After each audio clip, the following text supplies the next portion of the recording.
Hello guys, hope you're doing well, and as always, if you are new to my channel, I would humbly request you to subscribe to my channel so that you shall be able to watch all my latest engineering videos that will be beneficial for you in your engineering career. Thank you. Okay, so today we are going to discuss a very important topic in engineering statics, engineering dynamics, and mechanics of materials. Okay, and that topic is basically what is termed as the free body diagram. Okay, this is equally important not only in rigid body mechanics but also in deformable body mechanics. It has been said that if you are correctly able to draw the free body diagram, you have basically solved 50% of that numerical correctly. Because when a building is being constructed, if its foundations are wrong, then the entire building will not be basically able to withstand the forces of nature, and it is not going to be a safe building. In the same way, if you are able to understand and correctly draw the free body diagram of the system, then you are in a very good position to solve the numerical correctly. But if this free body diagrams is not correctly drawn, then whatever you do after that, that numerical will not be treated and will be ending together as a correct solution. It will always be an incorrect solution. So such is the importance of free body diagram. Okay, so let's start ahead. Okay, so what is a free body diagram? It is a simple diagram of a system that is free of any contact or constraints. Okay, so very simple. It is very that is free of any contact or constraints. Then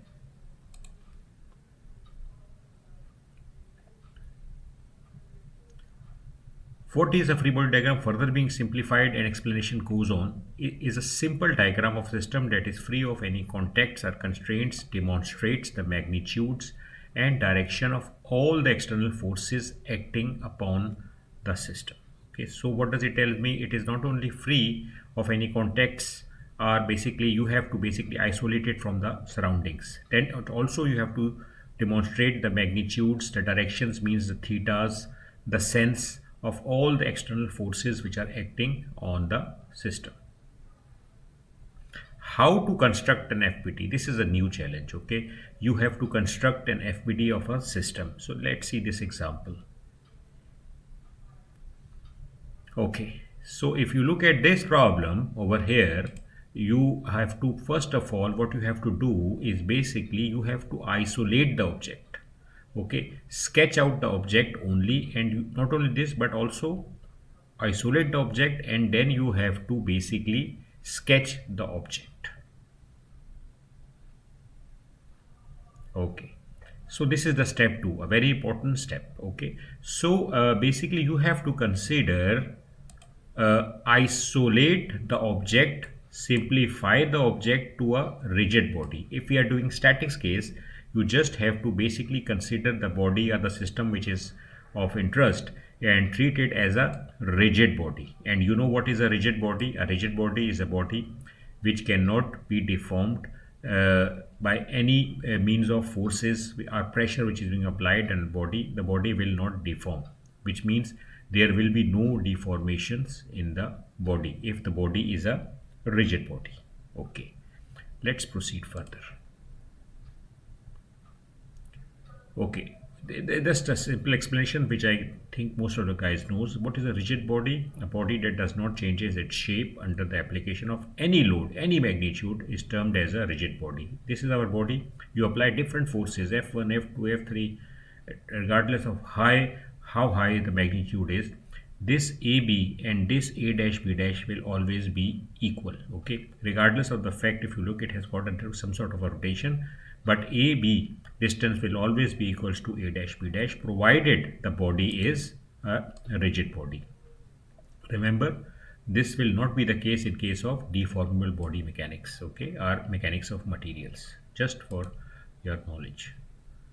Okay, now we go to a body is said to be rigid if the relative positions of any two particles in it do not change under the action of forces. So in the figure A, point A and B are the original positions of the body, and you can basically say after application of a system of forces F1, F2, F3, the body takes new position as shown in the figure B. If you look at it, this is the new position as shown in the figure B. Okay. A dash B dash are the new positions of A and B. If the body is treated as rigid, the relative positions of A dash B dash and AB are the same. That means that in case of a rigid body, A dash B dash will always be equals to AB. Okay, that is great. So if we proceed further,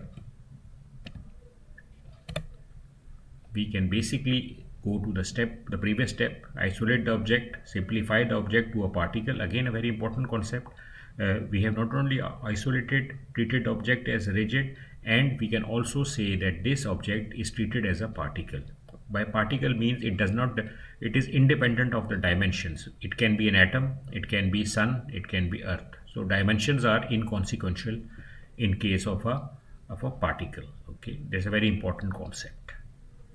Let's see. Say sketch of all the external forces, the rigid body FBD. Okay, so we have the weight as the 60 Newton. Okay, on the ground, it's basically reaction will be 60 Newton, and we apply the force applied is 40 Newton. The respective reaction will also be equals to 40 Newton. Okay, in case of if it's in case of a ground, if there is basically it is being on the contact, then the applied force 40 Newton reaction will be basically the frictional force component, which is 40 Newton. Okay, and if you add up these forces, you can basically sum about y, it will be 0. Okay, y it will be 0 because plus 60 minus 60 is 0. About sigma Fy, you do summation about the x, you can again see they cancel about each other, telling the body is in equilibrium. Okay, then we go sketch all the external forces. Like I have already told you, if it is a particle, we will be treating this dog as a particle, and this will be the external forces, which is called as a particle FBD. Okay, 60 Newton, 60 Newton, 40 Newton, 40 Newton.